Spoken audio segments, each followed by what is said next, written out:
¿Sabes qué pasó con el enorme arsenal de armas alemanas después de la caída de la Alemania nazi? ¿Te imaginas la magnitud de este armamento? Te contaré a dónde fueron a parar millones de rifles y miles de cohetes, y lo más importante, cómo esta repartición casi se convierte en el inicio de una nueva guerra mundial. Por cierto, parte de este armamento aún se conserva.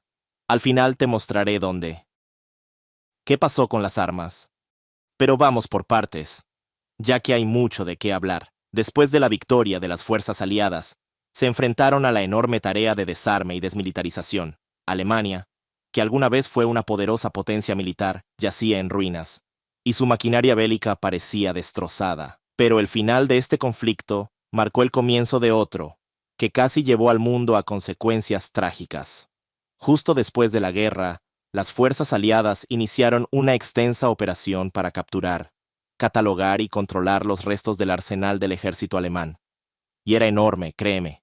No se trataba solo de recolectar armas dispersas en el campo de batalla, sino de una tarea que requería documentación minuciosa y un enfoque estratégico para que esas armas nunca volvieran a utilizarse en conflictos. La captura de las armas alemanas comenzó en el momento en que las tropas alemanas se rendían. Los soldados aliados, avanzando por ciudades, bosques y campos, encontraban almacenes de armas que los nazis habían escondido o abandonado apresuradamente. Algunas se usaban de inmediato, mientras que otras se enviaban a la retaguardia. Cada pieza de armamento representaba una muestra del ingenio de la ingeniería alemana y un posible instrumento para futuros conflictos si caía en las manos equivocadas. Los estadounidenses y británicos realizaron un esfuerzo colosal para catalogar las armas capturadas. Ingenieros y expertos militares estudiaban meticulosamente las armas, evaluando su diseño, eficacia y potencial para integrarlas en los arsenales aliados o utilizarlas con fines de investigación. La catalogación también tenía un significado legal y administrativo, ya que las armas servían como prueba de las acciones militares del régimen nazi. Se usaban en los juicios por crímenes de guerra y para la documentación histórica. Cada objeto fue cuidadosamente documentado y se tomaron decisiones sobre su destino final. Pero, ¿cómo se repartieron entre los países vencedores? ¿Y cómo se distribuyó este armamento?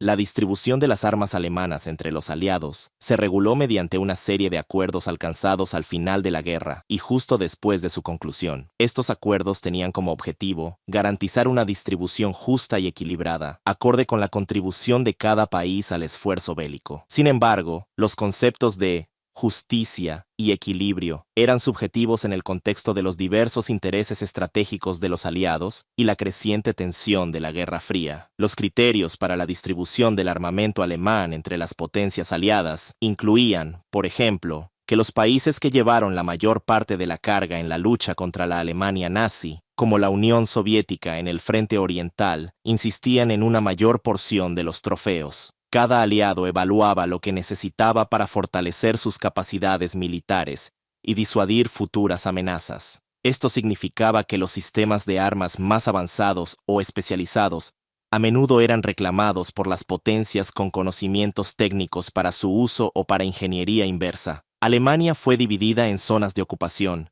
y las armas encontradas en cada zona eran controladas principalmente por la autoridad de ocupación. Esta división afectó la distribución, pero también llevó a negociaciones entre los aliados sobre tipos específicos de armamento. Estados Unidos y la Unión Soviética buscaban asegurar para sí mismos tecnologías avanzadas para sus arsenales y utilizarlas como palanca en el conflicto ideológico que se estaba gestando. De esto hablaré más adelante. Resultado de la distribución. La lucha por las tecnologías militares alemanas puede considerarse como la etapa inicial de la Guerra Fría, cuando cada lado buscaba obtener ventaja. La repartición también reflejaba cambios en la dinámica de poder global, con el surgimiento de Estados Unidos y la Unión Soviética como superpotencias, mientras que los países europeos, aunque también vencedores, quedaron considerablemente demoídos y y bash en Panovan, debilitados por la guerra. Además, algunos tipos de armamento fueron proporcionados a países que no participaron directamente en el conflicto, pero que estaban asociados con los aliados en el marco de programas de ayuda militar destinados a fortalecer a Occidente frente a la percibida amenaza soviética. Lo que, como puedes imaginar, solo avivó el fuego. La distribución de las armas alemanas tuvo un impacto a largo plazo en el equilibrio militar global y en el desarrollo de tecnologías militares en el período de posguerra. Y no debemos olvidar la progresividad de la maquinaria militar alemana. Muchos tipos de armas y tecnologías capturadas por los aliados influyeron en el diseño y desarrollo de nuevos sistemas de armamento en las décadas siguientes. Por ejemplo, la tecnología de cohetes alemana se convirtió en la base de los programas espaciales, tanto soviético como estadounidense. ¿Qué obtuvo la Unión Soviética? En el frente oriental, después de la Segunda Guerra Mundial, la Unión Soviética emergió no solo como vencedora, sino también como una superpotencia en busca de afirmarse en el escenario mundial. Los grandes depósitos de armas y tecnologías alemanas capturados por el Ejército Rojo, representaban una oportunidad única para que la URSS reforzara su poder militar y destreza tecnológica, sentando las bases para su posicionamiento en la naciente Guerra Fría con Estados Unidos. El enfoque soviético hacia el arsenal alemán capturado fue pragmático y estratégico, a diferencia de los aliados occidentales, que a menudo se interesaban más por las capacidades tecnológicas del armamento capturado. Los soviéticos se concentraron en reequipar inmediatamente a todo su ejército. Los tanques alemanes Panzer, los cañones antiaéreos y el famoso fusil de asalto STG-44 se convirtieron en la base del armamento que se suministraba a los aliados en los países del bloque oriental. ¿Para qué esperar años por nuevos desarrollos cuando ya tienes en tus manos armas más modernas? El verdadero tesoro para la Unión Soviética, sin embargo, fueron las tecnologías avanzadas y las investigaciones que dejaron los alemanes. El cohete VD-2, el primer misil balístico de largo alcance controlado del mundo, se convirtió en un objeto de estudio especialmente interesante. Pero la influencia de Alemania no se limitó a la construcción de cohetes. La industria aeronáutica soviética se benefició considerablemente de las investigaciones alemanas en el ámbito de los motores a reacción y la aerodinámica. Aviones alemanes capturados, incluyendo el primer caza a reacción operativo del mundo, el Messerschmitt Me 262, fueron desarmados pieza por pieza, lo que contribuyó al desarrollo de los cazas a reacción soviéticos, como el MiG-15. Además del armamento tradicional, los soviéticos comprendían claramente el potencial de las tecnologías nucleares. Los avances alemanes en física e ingeniería fueron estudiados minuciosamente, en busca de cualquier descubrimiento que pudiera acelerar el proyecto soviético de la bomba atómica. Aunque la mayor parte de la investigación nuclear crítica se realizó gracias a los esfuerzos de espionaje en los Estados Unidos, los documentos científicos y los especialistas alemanes capturados por los soviéticos agregaron detalles valiosos a este rompecabezas. ¿Qué recibieron los otros aliados? A diferencia de la estrategia inmediata de reconfiguración del ejército adoptada por la Unión Soviética, Occidente optó por una estrategia dual de almacenamiento y estudio, viendo estas armas como un activo potencial y una oportunidad para el progreso tecnológico. El objetivo inicial era sencillo: asegurar estas armas para evitar que cayeran en manos equivocadas y desestabilizaran el ya frágil equilibrio de la posguerra. Sin embargo, el simple almacenamiento no era el objetivo final de los aliados occidentales. Las soluciones tecnológicas ocultas en el arsenal alemán representaban un avance en las capacidades militares. Un elemento clave de esta estrategia fue la Operación Paperclip, un programa secreto mediante el cual más de 1.600 científicos, ingenieros y técnicos alemanes fueron reclutados para trabajar en los Estados Unidos, transfiriendo efectivamente su conocimiento y experiencia. Este programa no solo facilitó el estudio directo de los avances tecnológicos alemanes, sino que también integró estos conocimientos en el sistema de investigación y desarrollo estadounidense, teniendo un impacto significativo en las capacidades militares y de exploración espacial de Estados Unidos. Los británicos también se beneficiaron enormemente en términos de ingeniería al estudiar los motores a reacción alemanes y las estructuras de sus aviones. Los cazas Messerschmitt Me 262 capturados y sus motores fueron analizados meticulosamente por ingenieros británicos, influyendo en el desarrollo de los propios aviones a reacción de Gran Bretaña. Este trabajo fue fundamental para mantener el estatus de Gran Bretaña como una potencia líder en tecnología aeronáutica en los primeros años de la posguerra. Quizás el ejemplo más emblemático del uso de las armas alemanas por parte de los aliados occidentales con fines de investigación fue el estudio de los cohetes B-2 por parte de Estados Unidos y Gran Bretaña. En Estados Unidos, los B-2 capturados se utilizaron tanto como herramientas de investigación como base para los programas emergentes de misiles balísticos y exploración espacial. Y debo mencionar cómo, después de desarmar a Alemania, se volvió a armar. ¿Por qué? ¿Por qué se volvió a armar a Alemania? Inmediatamente después de la Segunda Guerra Mundial, la idea de rearmar a Alemania era inaceptable para la mayor parte del mundo, dado que los recuerdos de la guerra aún estaban frescos. Pero esto cambió en solo unos pocos años. La creciente tensión de la Guerra Fría transformó rápidamente el paisaje geopolítico. La caída del telón de acero, a través de Europa, exigía la creación de una fuerte alianza anticomunista y la posición estratégica de Alemania Occidental la convertía en un elemento clave en la estrategia defensiva occidental contra la Unión Soviética. Por supuesto, el camino hacia el rearme estuvo lleno de obstáculos políticos. Las potencias aliadas, especialmente Francia, tenían profundas preocupaciones acerca de una Alemania rearmada. Los recuerdos de dos guerras mundiales, iniciadas por la agresión alemana, pesaban en las discusiones globales. Sin embargo, Estados Unidos, con su perspectiva estratégica moldeada por el conflicto emergente de la Guerra Fría, lideró este proceso. La amenaza soviética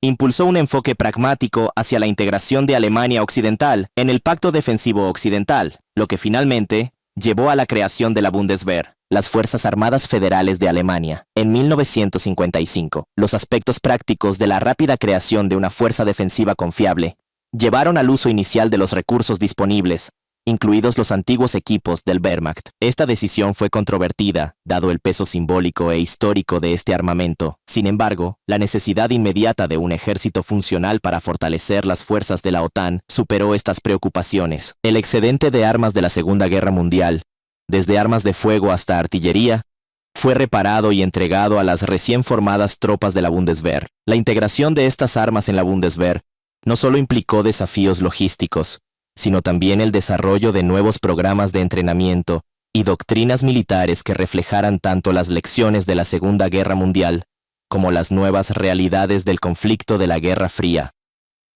Muchos antiguos oficiales y soldados del Wehrmacht, que fueron cuidadosamente examinados por sus vínculos con el nazismo y considerados limpios, jugaron un papel clave en este proceso, aportando su valiosa experiencia a la formación de la Bundeswehr. ¿A dónde más llegó el armamento alemán? Pero las armas no solo fueron a parar a manos de los aliados. Con la aparición de nuevos estados que se liberaron del yugo colonial, el mercado mundial de armas se vio saturado con excedentes, incluidos los de fabricación alemana. Estas armas a menudo se vendían o se ofrecían como ayuda militar para alinearse con los intereses geopolíticos occidentales o soviéticos. Uno de los destinos principales del armamento alemán fue Oriente Medio. Países como Israel, Egipto y Siria utilizaron este armamento en una serie de conflictos que definieron la región en las décadas posteriores a la guerra. Durante la Guerra Árabe-Israelí de 1948, ambas partes utilizaron activamente armas de fuego y vehículos blindados alemanes. En particular, las recién formadas Fuerzas de Defensa de Israel emplearon rifles Mauser y ametralladoras MG-34 de fabricación checoslovaca, desarrolladas a partir de diseños alemanes. De manera similar, varios estados árabes recibieron suministros de armas alemanas. En África, la ola de movimientos por la independencia y los conflictos subsiguientes a menudo estuvieron asociados con el uso de armamento alemán de la Segunda Guerra Mundial. Países como Etiopía, Angola y Mozambique vieron cómo antiguos rifles, ametralladoras e incluso artillería alemanes se usaban en luchas contra las potencias coloniales y en conflictos internos. En Asia, las armas alemanas también encontraron su uso en algunos de los conflictos más significativos de la Guerra Fría. Durante la Guerra de Corea, las fuerzas de Corea del Norte y China utilizaron armas alemanas capturadas contra las fuerzas de la ONU. En Vietnam, tanto el Viet Minh durante la Primera Guerra de Indochina como el Viet Cong durante la Guerra de Vietnam utilizaron armas de fuego alemanas suministradas a través de canales soviéticos y chinos en sus campañas de guerrilla contra las fuerzas francesas, y más tarde, estadounidenses.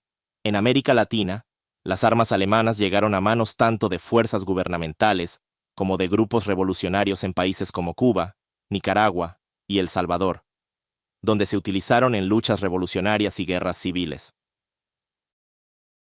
almacenamiento y colecciones.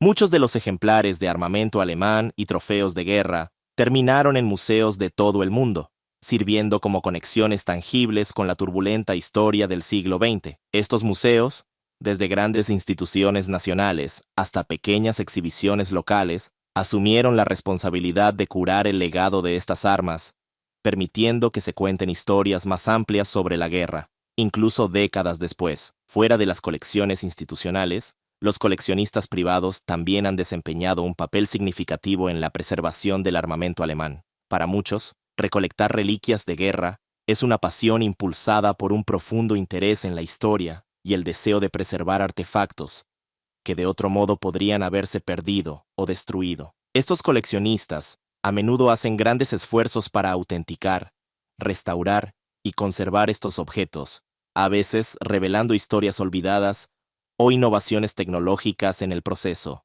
Sin embargo, la recolección y exhibición de armas alemanas no están exentas de controversias y cuestiones éticas. Los críticos señalan que la recolección de artefactos de guerra, especialmente aquellos asociados con el régimen nazi, puede involuntariamente blanquear o embellecer un periodo violento y trágico de la historia. Los museos y coleccionistas enfrentan el desafío de encontrar un equilibrio entre la importancia histórica de estos objetos y la necesidad de representar con sensibilidad y precisión su origen y los horrores relacionados con su uso. Los defensores de la recolección de reliquias de guerra argumentan que estos artefactos cumplen una importante función educativa. Consideran que la preservación y exhibición del armamento alemán ayuda a comprender mejor la guerra, sus causas y consecuencias. A través de una curaduría e interpretación cuidadosas, estos artefactos pueden invitar al público a reflexionar sobre la naturaleza de los conflictos, el costo humano de la guerra y la importancia de recordar el pasado para prevenir futuras atrocidades.